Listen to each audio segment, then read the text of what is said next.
जय मसीह की सबको। सो ये क्लास 30 है 30 में, और शायद 4 क्लास होगा, 4 दिन, 3 और 4 दिन में हम ख़त्म करेंगे। हम अच्छे तरीके से ख़त्म करने के लिए तो प्रार्थना करेंगे।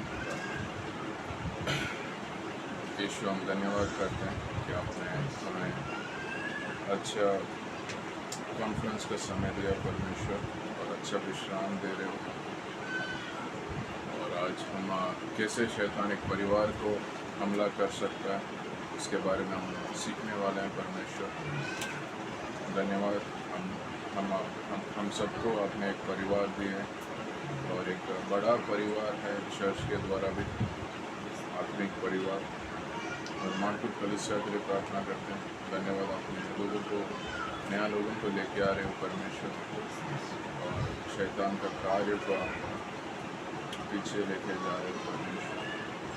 हम एक हॉल के लिए प्रार्थना करते हैं, नया जगह के लिए जहाँ पे बिना कोई रुकावट नहीं होगा, हर समय हर संडे कलीसिया रख सकते हैं परमेश्वर।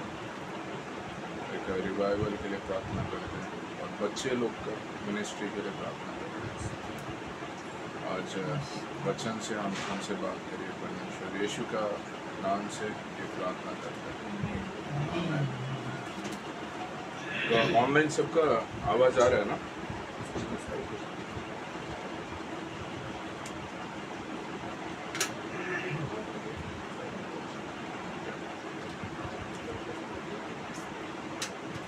सो हम क्या देखने वाले हैं?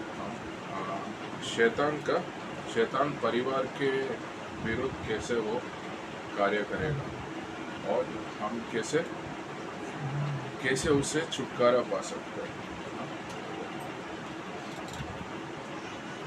तो ये डॉक्टर चार्ल्स स्टैनली का बुक से पास्टर कार्ल ने लिए हैं। तो शैतान क्यों एक परिवार का विरुद्ध में है? क्यों शैतान एक परिवार का विरुद्ध करेगा, उसके विरुद्ध कार्य करेगा? कोई बोल सकता है?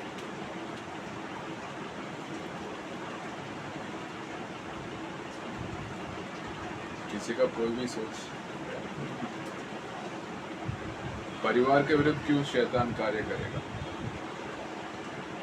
परिवार हमारा वीकनेस है। बस परिवार, अगर कोई और बाहर के लोगों के साथ अगर हमारा अनबन हो जाए तो वो ठीक है, बट परिवार के बीच में अगर मीन्स झगड़ा हो जाए या कुछ वाद विवाद हो जाए तो वो अशांति निर्माण करता है घर में। तो इसीलिए वो तो वीकनेस नहीं बोल सकते, परिवार हमारा मुख्य है, ऐसा बोल सकते हैं, मूल्य है ना।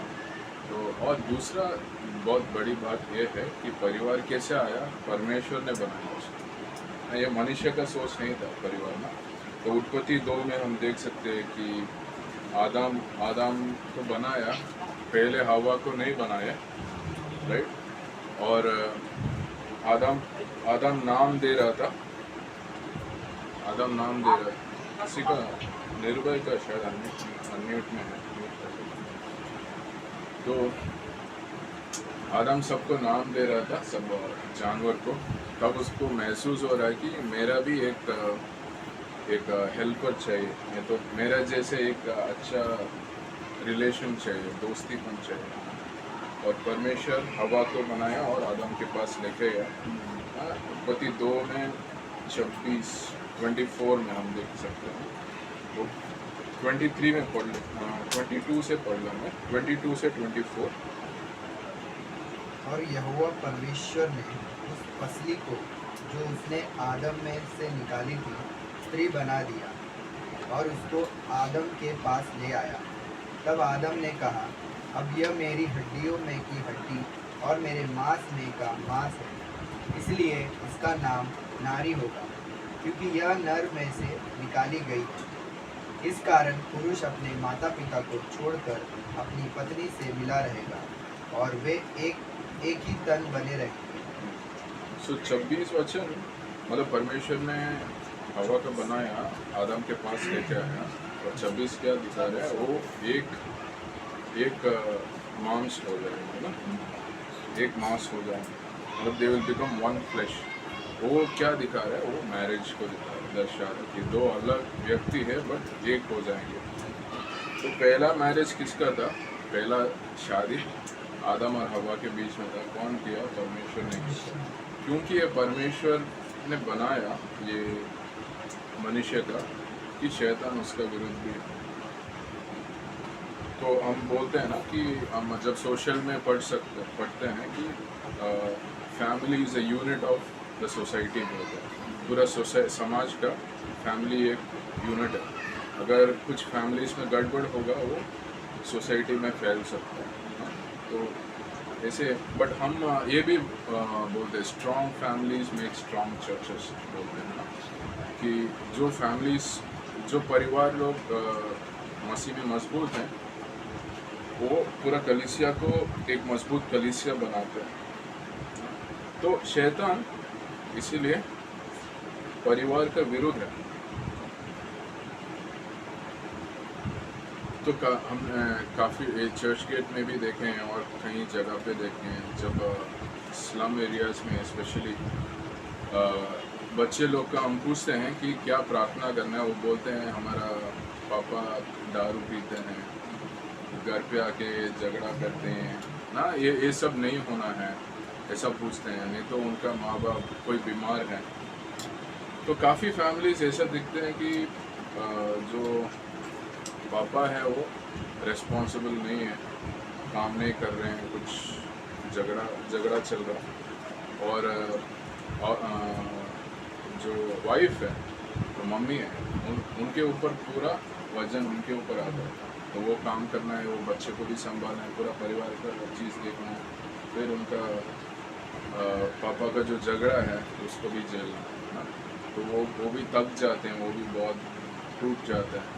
और फिर कौन बच्चे लोग का संभाला है, और बच्चे लोग गलत रास्ता में जाने का बहुत आसान हो जाता है। एक रिपोर्ट है जो बोलता है 70% से अधिक जो गलत चीज़ करते हैं ना, जैसे लोगों को मारते हैं, नहीं तो कोई घर को चोरी करते हैं, जो भी गलत काम करते हैं, 70% से अधिक वो जो टूटे हुए परिवार से जो बच्चे हैं, कोई संभाला नहीं उनको, माँ का प्यार भी ज़्यादा नहीं मिला, और उनका पापा का जो स्ट्रिक्टनेस, सही रास्ते में जाने का वो गाइडेंस विस्डम भी नहीं मिला। तो इसलिए परिवार बहुत मुख्य है, और परिवार को शैतान टारगेट करता है। तो एक स्टोरी, एक कहानी देखेंगे कि डॉक्टर चार्ल्स स्टैनली बोल रहे हैं। तो एक अच्छा परिवार था मसीह में। तो अचानक उनका परिवार का फादर, जो डैडी हैं, उनका जॉब, एक प्रमोशन मिल रहा है, और वो कंपनी बोल रहे हैं आप काम इधर से नहीं कर सकते, दूसरा जगह पे जाना है।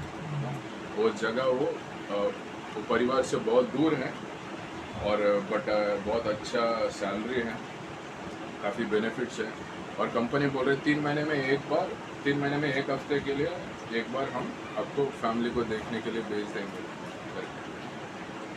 तो फैमिली सब बात कर रहे हैं, उनको लग रहा है ये अच्छा मौका है, काफ़ी परिवार के लिए जो ज़रूरत है काफ़ी चीज़ हो जाएगा। तो जाने के लिए डिसाइड कर रहे हैं ना। तो पापा जा रहे हैं दूर का। फिर धीरे धीरे क्या हो रहा है कि उनका वो अकेलापन महसूस कर रहे हैं, और फिर काम भी बहुत ज़्यादा हो गया, और काम का स्ट्रेस की वजह से उनको नींद प्रॉपर नहीं हो रहा है। और फिर वो क्या चालू कर रहे हैं कि ये नींद आने के लिए वो लोग कुछ गोली वगैरह डालते हैं, स्लीपिंग पिल बोलते हैं, वो सब चालू कर रहे हैं, और डाल रहे हैं, ज़्यादा डाल रहे हैं, फिर डिप्रेशन में जा रहे हैं ना। ये उनका हो रहा है। और फिर इधर परिवार में क्या हो रहा है, जो मम्मी है उनको भी स्ट्रेस बढ़ रहा है, क्योंकि बच्चे लोग का वो संभालना है, और क्योंकि पापा नहीं है कि वो लोग मम्मी का आसान से वो मतलब ये कर सकते हैं, उनके साथ खेल सकते हैं, बहुत स्ट्रिक्ट नहीं हो पा रहा है। तो उस वजह से उनको भी स्ट्रेस आ रहा है, वो भी कुछ गोली वगैरह लेना शुरू कर रहे हैं, डिप्रेशन में जा रहे हैं, संभाल नहीं पा रहे, काफ़ी लोड उनके ऊपर हो गया। और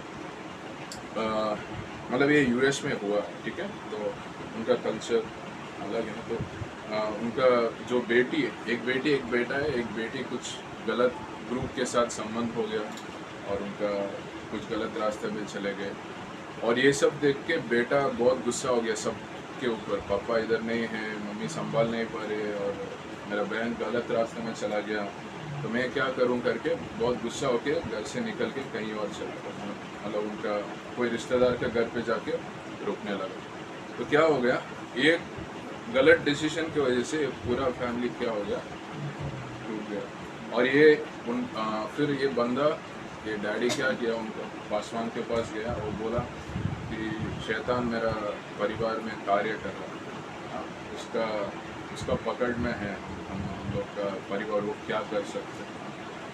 और पासवान बोल रहा है कि परमेश्वर आपको मदद कर सकता है। तो ये एक एग्जाम्पल है एक परिवार को कैसे शैतान ये कर सकता है कि और परिवार के बीच में जो प्रेम कितना मुख्य है, एक साथ रहना कितना मुख्य है। आजकल देखेंगे तो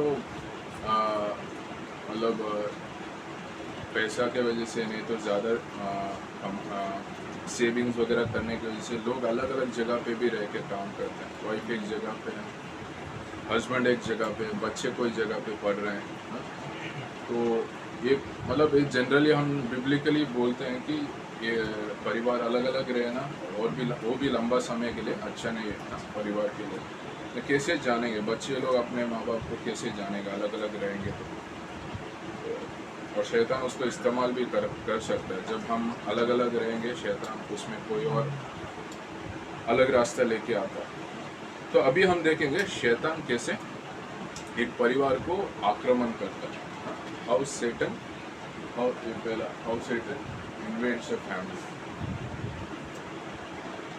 तो दो मेथड है उसका, दो तरीका है।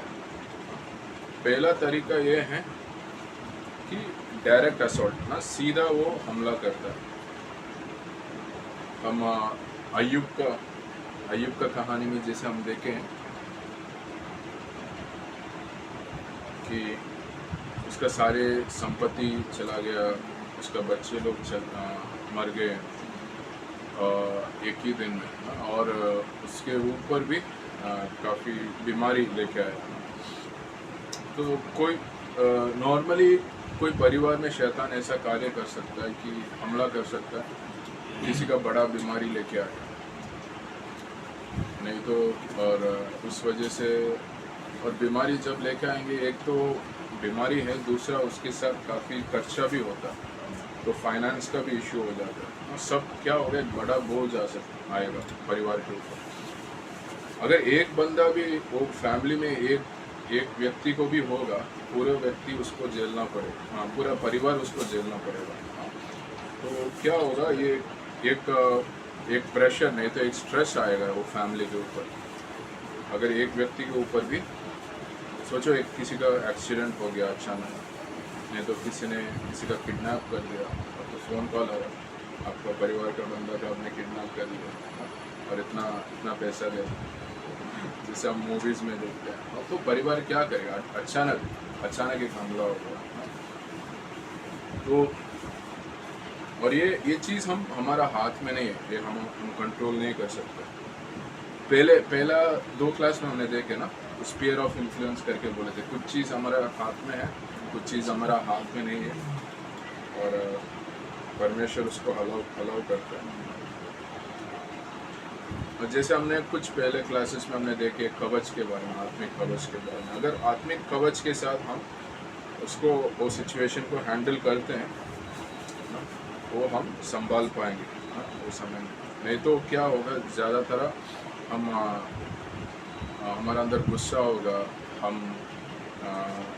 हमारा मतलब हमारा अंदर बहुत कंफ्यूजन होगा और हर्ट होगा, जैसे क्या बोलते हैं, चोट लगा होगा ना, हमारा मन में चोट हो जाएगा। ये लोगों के विरुद्ध भी, परमेश्वर के विरुद्ध भी हो सकता है। और एक कहानी बोले, 2 परिवार हैं, 2 परिवार जैसे फॉरेस्ट फायर बोलते हैं ना, फॉरेस्ट फायर एक ऑस्ट्रेलिया, यूएस और कुछ कंट्रीज़ में काफ़ी होता है, जंगल में जो आग लग जाता है और जंगल के आसपास लोग रहते भी हैं और उनका हमारा जैसा सीमेंट का नहीं होता, काफ़ी लोग का वुड का होता है, लकड़ी का होता है। तो फॉरेस्ट फायर उनके आसपास, घर के आसपास आ गया तो वो घर भी पूरा जल जाएगा, उसके साथ उनका पूरा सामान जल जाएगा। तो ऐसा 2 परिवार, उनका पूरा घर चला गया एक फॉरेस्ट फायर के वजह से, जंगल में आग की वजह से। उन्होंने बोल रहे हैं 2 डिफरेंस था ये दोनों परिवार के बीच में। एक परिवार में वो उत्साहित थे, वचन था, परमेश्वर के साथ अच्छा रिश्ता था, तो उन्होंने वो परिवार और नज़दीक आया उस समय पे। ये स्ट्रेस वाला समय है, जैसे अचानक एक हमला हो रहा है, बट उन्होंने एक साथ और नज़दीक आए और वो एक दूसरे को उत्साह कर रहे हैं, ठीक है ये इसको हम पार कर सकते हैं, हम वापस नॉर्मल लाइफ जिंदगी जी सकते, वापस हमारा घर होगा। और वो शायद परमेश्वर को स्तुति कर रहे हैं और वचन से प्रार्थना कर रहे हैं। और उन्होंने 8 महीने में वापस एक घर बना लिया। और दूसरा परिवार का बोल रहे हैं जो उनके बीच में क्या हो गया, वो ज़्यादा दूर हो गए, उनके बीच में कंप्लेन हो गया कि तुम्हारा वजह से ऐसा हो गया, तुम्हारा वजह से ऐसा हो गया, झगड़ा ज़्यादा हो गया। उनके बीच में एनकरेजमेंट, उत्साह, प्रोत्साहित करने का नहीं था, नहीं तो परमेश्वर का बात बोल के स्तुति करने का नहीं था, मगर कंप्लेनिंग ज़्यादा हो गया। और उनके अंदर भी जैसे कड़वाहट, सब कुछ हमारा चला गया और निराशा, ये सब हो रहा था। और वो लोग वापस घर नहीं बना पाए। तो हमला करेगा शैतान, मगर हमारा रिस्पॉन्स कैसा है ना? हम परमेश्वर में कितने बने हैं और हमारा अंदर कितना आशा है और विश्वास है, उसके द्वारा परमेश्वर हमें वापस लेके आ सकते हैं। तो जितना मजबूत होगा हमारा अंदर का मनुष्य, इनर मैन बोलते हैं, और हमारा परमेश्वर के साथ रिश्ता है, वैसे हमारा रिस्पॉन्स होगा बाहर, हमारा बात, हमारा सोच और हमारा रिस्पॉन्स वैसे होगा। तो पहला तरीका हमने देखे, डायरेक्टली हमला करता शैतान में, और दूसरा तरीका हम देखेंगे ये टेम्पटेशन, लालच ना सही वर्ड इसका। सो हमने टेम्पटेशन के बारे में काफ़ी पढ़े हैं, वो भी जलते हुए तीर जैसे शैतान इस्तेमाल करता है। तो अभी क्या है, एक तो बाहर रूप से वो हमला कर रहा है, और टेम्पटेशन कैसे, अभी परिवार में किसी को भी शैतान अपने हाथ में लेके आ सकता है और बार बार कोई पाप में गिरा सकता है। हाँ, सो ये टेम्पटेशन लेके आएगा और उसमें पाप में गिराएगा और उसका आदत बनेगा। तो क्या होगा, अगर एक परिवार में एक व्यक्ति को भी वो उसका कंट्रोल में लेके आया, उसका काबू में लेके आया। हमने देखे ना, एक टो होल्ड, फुट होल्ड और स्ट्रॉन्ग होल्ड ना, 3, मतलब थोड़ा सा अगर वो पहले एक सोच डालेगा, उसके बारे में ज़्यादा ध्यान देंगे तो वो उसका छोटा एक पकड़ मिल गया ना, और फिर उसके ऊपर और समय देंगे और सोचेंगे, उसके ऊपर थोड़ा कार्य करना सोचेंगे तो उसका और मजबूत पकड़ हो गया और लोग वापस वो एरिया में गिरते हैं, और वो एक ब्रेन में भी एक रास्ता जैसे बन जाएगा ना। वो जब ये सोच आएगा, नेचुरली वो चीज़ हो जाएगा हमारा सोच में भी और हमारा कार्य में भी ना। तो कोई भी एक व्यक्ति वो परिवार में ऐसा शैतान का काबू में आ गया है तो वो पूरा परिवार को अफेक्ट करेगा। और शैतान क्या करेगा, जो सबसे मजबूत व्यक्ति है उस परिवार में, उसको ही पकड़ेगा पहला। तो सबसे मजबूत मतलब एक्चुअली सबसे अधिकार जो परमेश्वर ने दिया। सो हर परिवार में जो पापा है ना, उनको आदमी को ही परमेश्वर ने अधिकार दिया, जैसे आदम को अधिकार दिया हवा के ऊपर। तो अगर आदम के पास अधिकार है, अगर आदम को मैंने गिरा दिया तो पूरा परिवार का कंट्रोल मेरे ऊपर है, मेरे पास है। सोचा अगर बड़ा एक ऑर्गेनाइजेशन है ना, एक बड़ा ऑफिस है, उसमें जो सबसे ऊपर है उसको मैंने मेरे हाथ में ले लिया, पूरा ऑफिस मेरा हाथ में है, क्योंकि वो जो बोलेगा नीचे वाले सब सुनेंगे। अभी मैं नीचे वाला को भी ले सकता हूँ, बट उसके ऊपर जो बंदा है वो अगर मेरा कंट्रोल में नहीं है, जो नीचे वाला मेरा कंट्रोल कम है मेरा, तो वो हर परिवार में क्या सोचेगा, ये पहले क्या कोशिश करेगा, वो परिवार का जो आदमी है, जो फादर है, पिताजी है, उसके ऊपर ही टेम्पटेशन लेके आएगा, वो तीर भेजेगा उसको पाप में गिराने के लिए। अगर वो पिताजी को लेके आ गया, पाप में गिरा के उसका काबू में लेके आ गया, उसका पूरा परिवार उसके हाथ में, उसके बाद शैतान का कार्य बहुत आसान हो जाएगा ना। क्यों इतना लेडीज अलग अलग चर्चेस में आके बोलते हैं कि मेरा आदमी ये करते हैं वो करते हैं, ये शैतान उसका काबू में लेके आ रहा है। कितना लेडीज आते हैं मगर उनका आदमी चर्च में नहीं आता ना। तो क्योंकि वो उसको मालूम है परिवार का अधिकार इसके ऊपर है, इसके हाथ में है, और मैं इसको गिराऊंगा उसका परिवार को ज़्यादा अधिकार मैं ले सकता हूँ।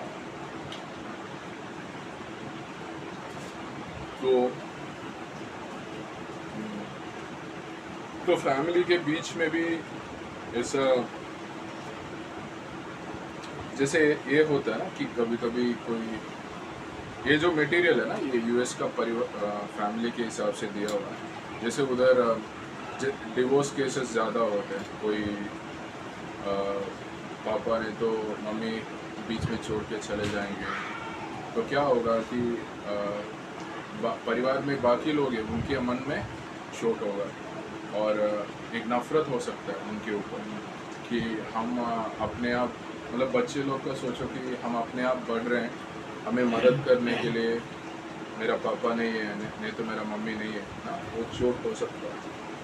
और वो क्या होगा उसका, शैतान का, कि परिवार टूट गया, ये अलग चले गए, तो उनका लाइफ में भी अलग तरीके में जा सकते हैं। और ये परिवार में जो लोग हैं उनके मन में भी चोट है, गुस्सा है, नफरत है ना। फिर वो लोग भी, उनका मन तैयार नहीं होगा सच्चाई जानने के लिए ना, परमेश्वर का जानने के लिए तैयार नहीं होगा। और तो वो वैसे शैतान वो पूरा परिवार को ऊपर कार्य कर सकता है। और हम बच्चे लोग का भी देख सकते हैं, बच्चे लोग भी गलत संगति में जा सकते हैं, पाप में गिर सकते हैं। तो आप सोचे, जैसे वो पहला पिताजी के पास जाएगा, अगर पिताजी आत्मिक है, मजबूत है, फिर उसके पास ऑप्शन नहीं है, दूसरे नेक्स्ट व्यक्ति क्या कौन है जिसको मैं और गिरा सकता हूँ। तो वो मम्मी के पास जा सकता है, फिर वो भी अगर मजबूत है आत्मिक रीति से, फिर वो बच्चे के पास जाएगा। तो ऐसा, तो हम क्या सोच सकते हैं, हमारा पूरा परिवार को कैसे मसीह में मजबूत कर सकते हैं, ताकि शैतान आएगा, कोशिश करेगा, फिर वो भाग जाएगा, क्योंकि उसके पास जगह नहीं मिल रहा है उस अपना कार्य करने के लिए।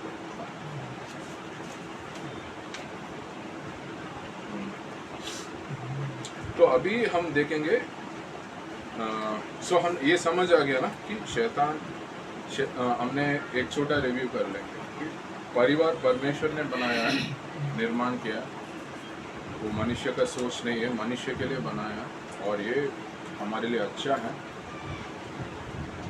और परिवार मुख्य है कलीसिया के लिए भी और ये समाज के लिए भी। उस वजह से शैतान परिवार को हमला करता है। और कैसे, क्या क्या तरीके से वो हमला करता है, कि दो तरीका हम देखें। पहला तरीका डायरेक्ट हमला करता है, जिससे बाहर रूप से वो कोई भी तरीके से एक्सीडेंट हो, बीमारी हो, नहीं तो लोन प्रॉब्लम भी हो, बहुत बड़ा लोन प्रॉब्लम हो गया।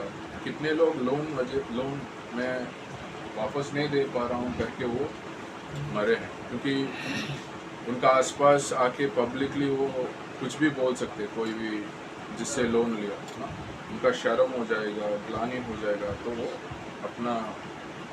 अपना जीवन को भी दे सकते हैं, सुसाइड वगैरह भी सोच सकते हैं।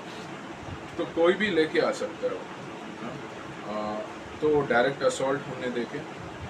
और दूसरा टेम्पटेशन, लालच।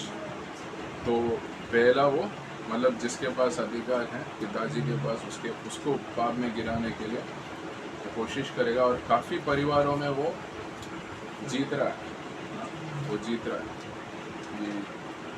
तो इसलिए हम लोगों के पास जा रहे हैं, उनके लिए प्रार्थना कर रहे हैं।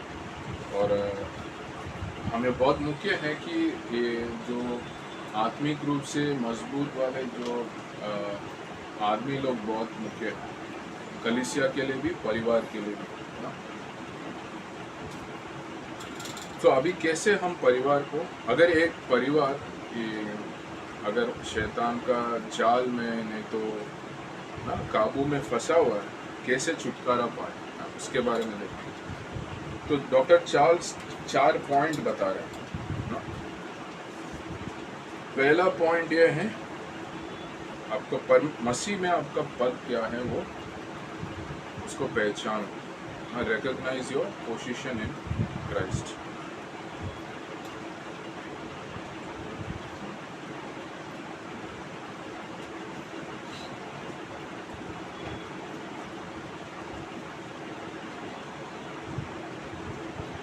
तो हमें मसीह क्या बोल रहे हैं, हम कौन है, बाइबल में क्या क्या लिखा है हमारे बारे में, जो भी बिलीवर है, जो भी विश्वासी हैं, हाँ, चुने हुए लोग और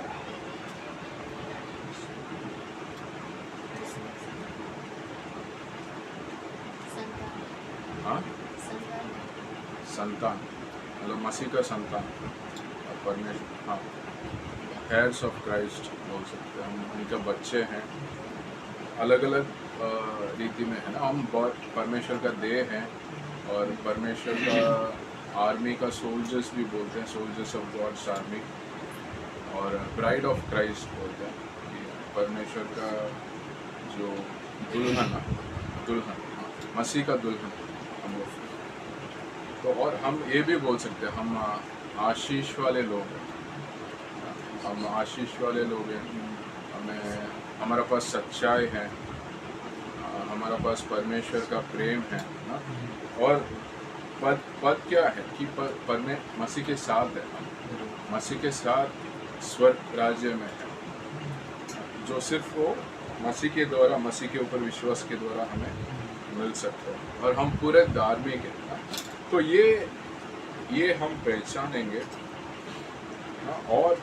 और ये भी है कि हम सही रिश्ते में होना है परमेश्वर के साथ ना। अगर मैं पाप कर रहा हूँ तो मैं माफ़ी मांग के मेरा रिश्ता सही करना है।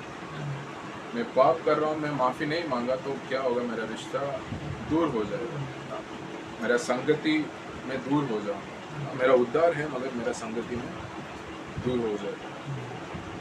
ये अच्छी बात है, जल्दी में माफ़ी लेना, ये परमेश्वर से भी और आदमी एक दूसरे को।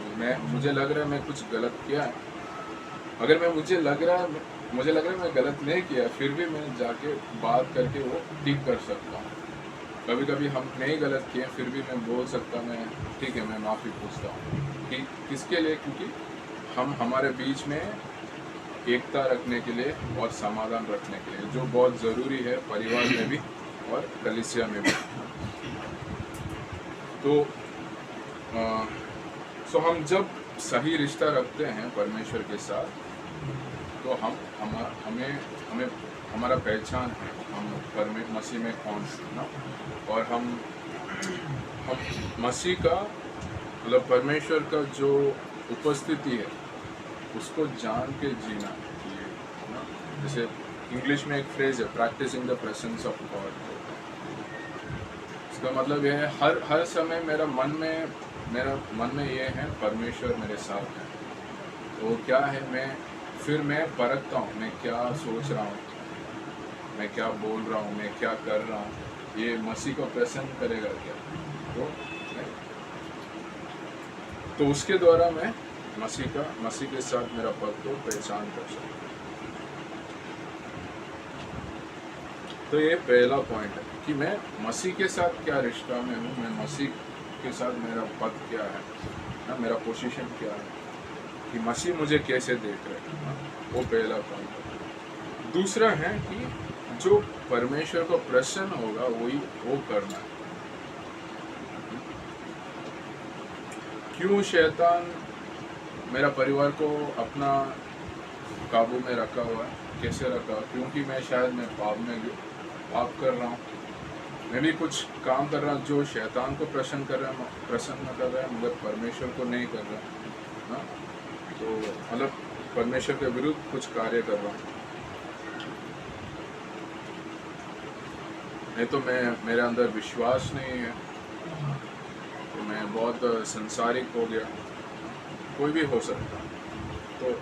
तो एक मनुष्य के बारे में बोले, उसका जब ऐसा सोच आया कि मैं जो रास्ते होश आया उसको कि मैं जो रास्ते जा रहा हूँ वो सही नहीं है, वो ठीक करना है।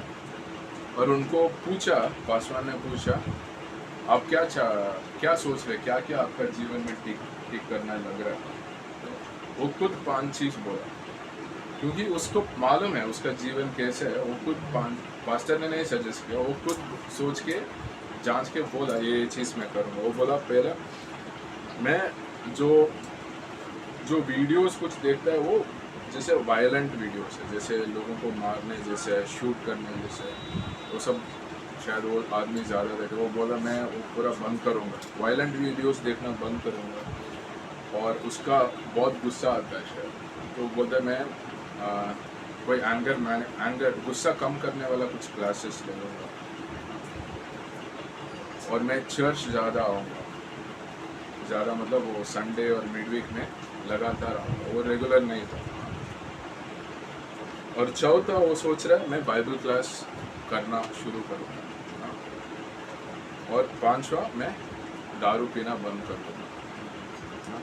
काफ़ी बार जब मुझे पहचान होता मैं मेरा परिवार का रास्ता सही नहीं है, मेरा जीवन का रास्ता सही नहीं है, हमें ही ज़्यादातर परमेश्वर दिखा देते हैं कहाँ चीज़ बदलना। वो क्या कर रहा है? 2 चीज़ कर रहा है ना, उसका जीवन में जो चीज़ उसको शैतान के पास लेके जा सकता है, परमेश्वर से दूर लेके जा सकता है, उसको छोड़ रहा है और परमेश्वर के पास आने के लिए कार्य कर रहा है।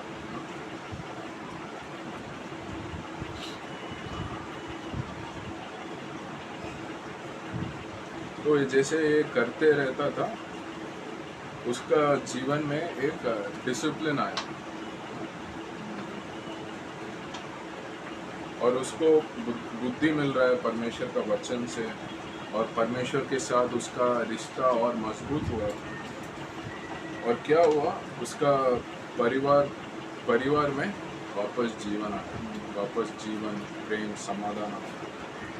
और अभी वो बोल रहा है कि मैं जब मुझे संडे आता है, वेडनेसडे आता है, मैं और कोई चीज़ सोचूंगा ही नहीं, मेरा माइंड बोलता है चर्च के बारे में सोचता है। काफ़ी लोग आप सोचो, हम लोग का ऐसा हो सकता है क्योंकि हम कुछ वर्ष से आ रहे हैं कि हमें संडे तो सैटरडे हम सोचते हैं कल चर्च है, कल चर्च जाना है, वो हमारा माइंड में ऑटोमेटिक आता है। बट काफ़ी लोग का ऐसा नहीं है, काफ़ी लोग का संडे मतलब चर्च नहीं आता, तो कोई और आ सकता है, सैटरडे, संडे, वेडनेसडे ना। बट उसको पलट के वो वापस वो लगातार आके अभी उसका मन में ये संडे और वेडनेसडे चर्च जाना है करके लेके आया ना, परमेश्वर लेके आया, तो वो एक बदलाव। तो वो डिसिप्लिन के साथ जो परमेश्वर का वो जो निर्णय लिया ना, जो करूँगा, जो नहीं बंद करूँगा, जो करना शुरू करूँगा, वो डिसिप्लिन से वो किया। और वो पासवान बोल रहे हैं कि जो वचन, प्रार्थना और पवित्र आत्मा के ऊपर निर्भर रहना, मैं ये चीज़ कर सकता हूँ, हमें परमेश्वर का कार्य करने में मदद कर सकता है ना। पहला 2 पॉइंट देखें कि 4 पॉइंट है, उसमें 2 पॉइंट देखें ना। कि कैसे हमारा कोई परिवार जो शैतान का काबू में है, शैतान का कार्य ज़्यादा चल रहा है, कैसे छुटकारा पा सकता है। पहला हमने देखे, पहला क्या है, मसीह के साथ, मसीह में उनका पद क्या है वो पहचानना। काफ़ी लोग का पता नहीं है ना कि परमेश्वर मुझे कैसे दे। काफ़ी लोग ऐसा सोच सकते हैं परमेश्वर मुझे दंड देने के लिए देख रहे हैं, एक बहुत बुरा आदमी जैसे देख रहे हैं। प्रेम के बारे में नहीं सोचते, दंड के बारे में सोचते। तो और दूसरा हम जाके परमेश्वर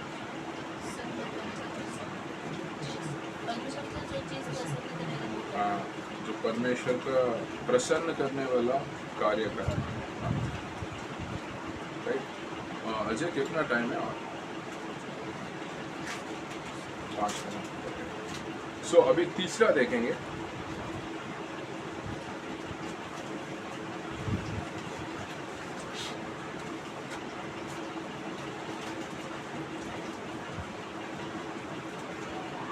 तो प्रार्थना करना, परिवार के लिए प्रार्थना करना,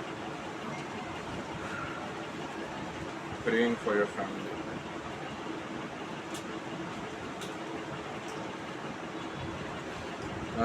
पास्टर जॉन एक बार एग्जाम्पल कह रहे थे कि उनका कोई एक क्रिश्चियन परिवार था शायद आयरलैंड में। उन्होंने बोले कि काफ़ी माँ बाप का ये एक टेंशन रहेगा, मेरा बच्चे लोग कैसे आत्मिक कैसे बढ़ेंगे, क्योंकि ये दुनिया में इतना सारा अलग अलग चीज़ उनका जीवन को अफेक्ट कर सकता है, उनका माइंड को अफेक्ट कर सकता है, अलग रास्ता में लेके जा सकता है। तो उनका वो परिवार में वो एक माँ है। उन्होंने बोला कि मैं सिर्फ परमेश्वर को प्रार्थना करूंगा और परमेश्वर के बारे में मेरे बच्चों को सिखाऊंगा, बाकी चीज़ परमेश्वर करेगा। ये 2 मुख्य काम है कि परमेश्वर के बारे में उनको बोलना, सिखाना, और मैं उनको प्रार्थना करूँगा। तो उसके अलावा बाकी चीज़ मेरे हाथ में नहीं है, बाकी चीज़ परमेश्वर जो मेरे हाथ में है वो सब मैं करूँगा।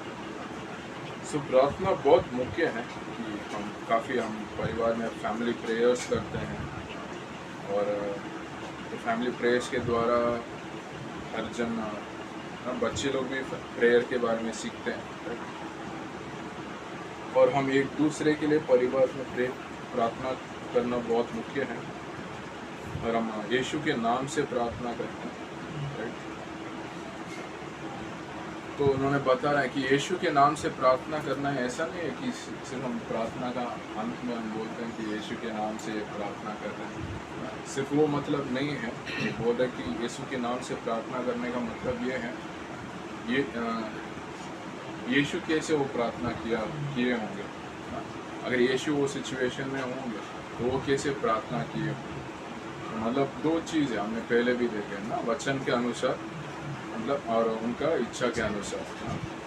तो वैसे प्रार्थना हम करेंगे परमेश्वर के इच्छा के अनुसार, वचन के अनुसार, वही यीशु के नाम से करने वाला प्रार्थना। और ये भी परमेश्वर जो वादा दिए हैं उसके हिसाब से।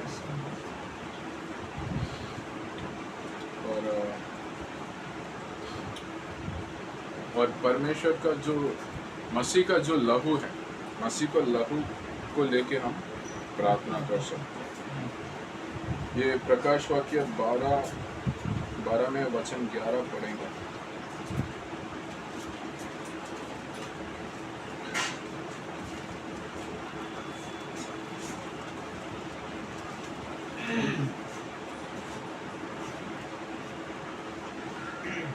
तब उन्हें सब से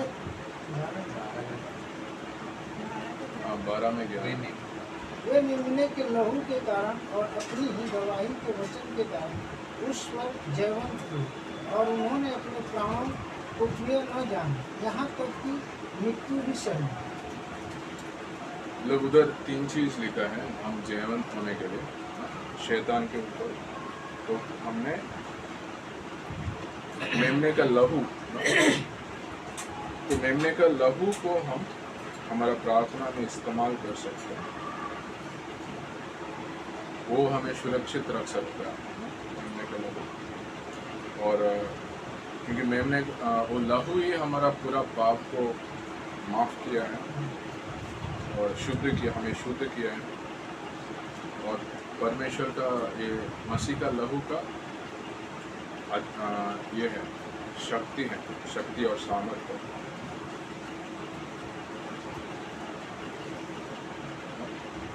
तो हमारा ये मतलब ये पॉइंट से है हमारा प्रार्थना कैसे होना है कि हम परिवार को अलग अलग व्यक्ति को हम प्रार्थना करेंगे, बट ये हमारा प्रार्थना कैसे होना है कि हम यीशु वचन के अनुसार और परमेश्वर का इच्छा के अनुसार हम प्रार्थना करेंगे। हम परमेश्वर का जो वादा दिए हुए हैं वो इस्तेमाल करके हम प्रार्थना कर सकते हैं। और परमेश्वर का लहू को बोल के हम प्रार्थना कर सकते हैं इस्तेमाल करके। मतलब कुछ लोग ऐसा प्रार्थना करते हैं तो परमेश्वर का लहू आप मेरे बच्चों को कवर करें कि जब वो जा रहे हैं आ रहे हैं कुछ कार्य कर रहे हैं ना, वो प्रोटेक्ट करता है वैसे।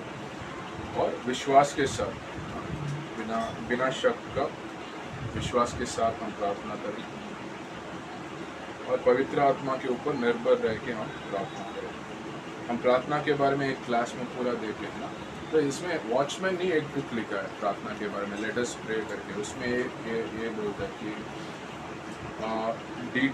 डिटेल्स के प्रार्थना, जब हम प्रार्थना करते हैं परमेश्वर के साथ कार्य करते हैं। परमेश्वर का एक सोच है, एक योजना है, हम वो योजना हमारा हृदय में डालते हैं कि और वो हमारा प्रार्थना जैसे आता है कि परमेश्वर का सोच को हम रिसीव करके हम वो हम प्रार्थना करते हैं। तो परमेश्वर का सोच होने के लिए हम प्रार्थना कर रहे हैं, तो उनके साथ हम कार्य कर रहे हैं कि प्रार्थना में। और दूसरा ये बोलते हैं कि जब हम प्रार्थना करते हैं उसके सराउंडिंग सारे डिटेल्स के लिए हम प्रार्थना कर सकते हैं। जैसे सोचिए कि ये किसी का बीमारी हो गया, हमें काफ़ी बार प्रेयर पॉइंट्स आते हैं, तो हम बीमारी के लिए प्रार्थना कर सकते हैं। और उनका जो परिवार लोग हैं उन लोग का मानसिक स्थिति के लिए, उनका शारीरिक स्थिति के लिए और उनका फाइनेंसेस के लिए प्रार्थना कर सकते हैं। और उनको सही डॉक्टर मिलने के लिए, सही ट्रीटमेंट मिलने के लिए, जल्दी रिकवरी होने के लिए। और भी डिटेल्स है उन लोग का उस समय जो बीमार हैं और जो परिवार लोग हैं उनका विश्वास के लिए ये इसके द्वारा एक टेस्टिमनी बने। मतलब काफ़ी चीज़ हम उसके साथ साथ डिटेल्स जो कवर कर सकते। जैसे कोई मैं यात्रा में जा रहा हूँ, ट्रेन में जा रहा हूँ, कोई मिशन ट्रिप है, तो हम अभी कॉन्फ्रेंस में हमें आया कि वेट लिस्ट में है, प्रार्थना करो ठीक है कंफर्म होने के लिए। अब पहला हमारा योजना होना चाहिए कि मैं 2 महीने पहले सोच के मैं बुक करूँ तो फिर मैं ट्रेन का यात्रा के लिए प्रार्थना कर सकूँ, समय पे मैं ट्रेन में स्टेशन में पहुँचने के लिए।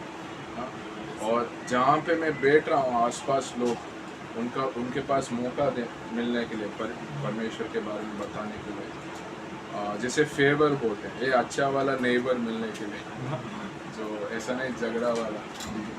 मतलब एक छोटा चीज़ कि वो प्रयाण में कोई तकलीफ़ ना हो ना, और जहाँ पे जा रहा हूँ उधर जो कार्य के लिए जा रहा हूँ सब सही से होने के लिए, अगर साथ में लोग आ रहे हैं उनके लिए।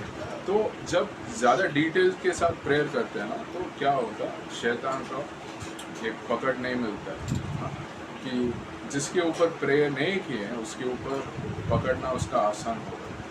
तो वॉचमैन नहीं बोलता है कि हम डिटेल ज़्यादा भर के हम प्रेयर कर सकते हैं ताकि उसको एक हाथ कहाँ पे रख सकते हैं, ये सब जगह पे वो प्रे कर लिए, ऐसा वॉचमैन नहीं एक प्रिंसिपल बोलता है।